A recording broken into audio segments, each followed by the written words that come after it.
Siap. Ya, masih ingat ya? Ya, Bu.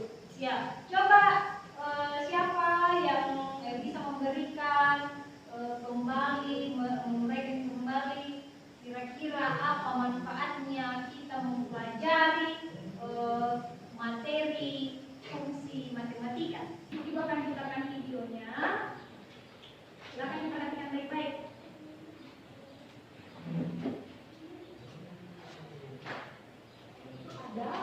Bagian dari fungsi penjumlahan yaitu namanya ya, jadi ini masih sambungan dari video yang lalu ya. Fungsi ini adalah untuk menghitung total dari banyaknya sel yang tidak memungkinkan jika kita menggunakan tanda plus untuk menjumlahkan mereka karena nggak efisien. Gitu ya. Misalkan ya, kita langsung ke Excel ya. Sebelumnya rumusnya adalah sama dengan SUM, kita ketik SUM, kemudian kurung buka ya, kemudian dari sel berapa sampai sel berapa yang mau kita jumlahkan ya. Ini adalah untuk mencari efektivitas aja, cepatnya nih kita menghitungnya gimana sih. Kalau pakai jumlah kali itu bakal lama banget, tapi kalau pakai sum kita tinggal nyeret doang. Coba kita lihat ya Excelnya. Coba kita lihat ya, di sini udah ada data dari sel A1 sampai A12 gitu ya. Ini kan ada, berarti ada 12 data ya, masih ada 12 data. Kalau kita mau pakai rumus yang tadi, rumus pakai tanda plus, ini kan harus satu-satu dong ya kan. Berarti sama dengan A1 tambah A2 tambah A3 dan seterusnya. Kebayang nggak sih kalau misalkan ada angkanya itu atau datanya itu sampai A1000? Berarti kita harus hitungnya sampai kita ngekliknya 1 sampai 1000, capek banget kan. Nah ini saat itu untuk efisiensi aja, jadi untuk sekali serat gitu loh. Jadi kita nggak perlu kita ngetik satu data mana aja yang harus kita tambah, tapi data dalam satu kolom langsung bisa kita jumlahin jadi jumlahnya berapa gitu ya. Nih misalkan langsung aja ya kita praktekin. Jadi sama dengan sum, kita tulis SUM, kemudian buka kurung. Nah berarti kan yang mau kita jumlahin dari A1 sampai A12 dong ya kan. Berarti kita tulis nih, kita klik A1 dulu ya, kemudian A1 nya kita klik 2 kali, pluk kita bawa ke bawah, kita blok sampai A12, baru kita tutup kurung.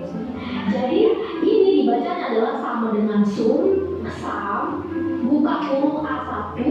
Nah tanda titik 2 ini adalah artinya sampai dengan A12 gitu loh. Jadi kalau kita mau menjumlahkan pakai sum ini, maka kita harus juga menyertakan titik 2 ini gitu loh ya. Jadi kita kalau sudah mengetikkan rumus ini tinggal kita enter. Jadi 867. Jadi kita nggak harus kayak tadi, kayak sama dengan A1 ditambah A2. Jadi langsung aja sum kemudian A1 titik 2 A12. Jadi mudah dan efisien banget. Nah setelah kita belajar sum tadi, ada yang namanya juga sum tapi pakai if. Ini sum if. Nah sum if ini gunanya adalah untuk menjumlahkan data dari sederetan. Sederet itu kolom. Baru juga bisa sih, atau sekumpulan. Jadi angka dari sederetan atau sekumpulan angka tertentu yang memenuhi kriteria tertentu. Ya, jadi rumusnya adalah sama dengan sum if. Kita ketik sama dengan huruf S, U, M, I sama F. Kemudian kita tutup buka, kurung buka. Kemudian misalkan ada data dari A1 sampai A8. Data dari A1 sampai A8 ini mana sih yang lebih dari 100? Gitu loh. Jadi yang lebih dari 100 inilah yang akan kita tambahin. Misalkan A1 misalkan namanya Dian.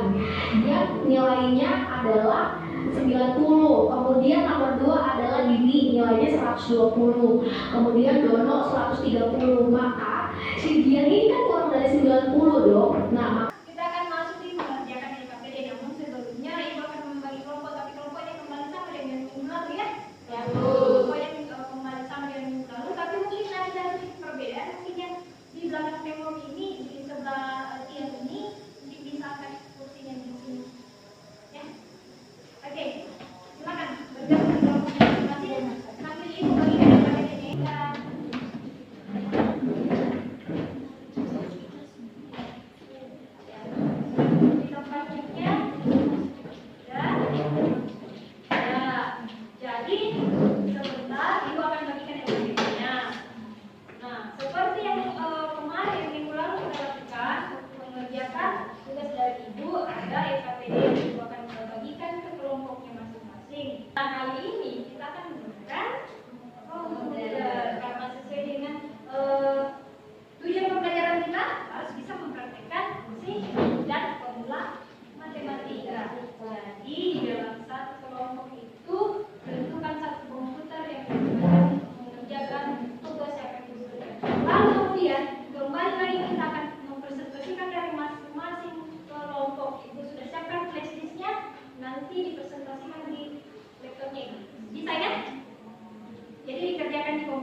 bisa lah.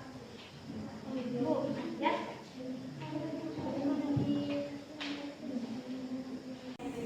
Keempat, kami akan menyampaikan hasil diskusi kami. Total pendapatan didapat dari pendapatan jasa ditambah dengan pendapatan lain-lain. Ya. Apa pekerjaannya sama? Dengan kelompok 4? Sama. Coba kelompok 3. Perbedaan dari pekerjaannya dengan pekerjaan kelompok 4 di laba bersih. Hasilnya berapa? Ya, 1.200.000. Caranya mendapatkan 1.200.000. Laba sebelum pajak dikurang dengan pajak. Ada sedikit kekeliruan ya? Ya, karena seharusnya itu seharusnya apa? Kira-kira? Laba sebelum pajak. Iya, laba sebelum pajak dikurang Pajak. Iya, jadi untuk kelompok keempat di laba bersih seharusnya laba sebelum pajak dikurangi dengan pajak. Nanti ganti ya. Oke. Nah, lanjut di nomor 2. Karena pasti kan hasilnya sama, cara mendapatkannya sama, tinggal di copy ya. Oke, perhatikan semua untuk nomor 2-nya. Untuk nomor 2, Mencari jumlah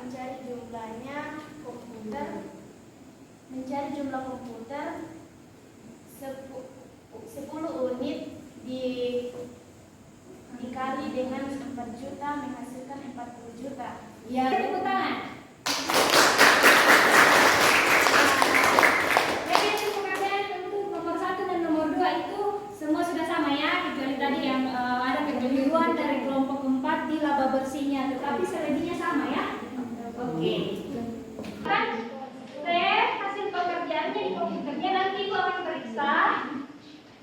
Bisa saja ke dalam menggunakan nama kelompoknya masing-masing. Ya. Tadi di pertemuan yang lalu Ibu sudah mengantongi nama-nama di kelompoknya, jadi tinggal disimpan saja namanya sesuai kelompoknya. Kita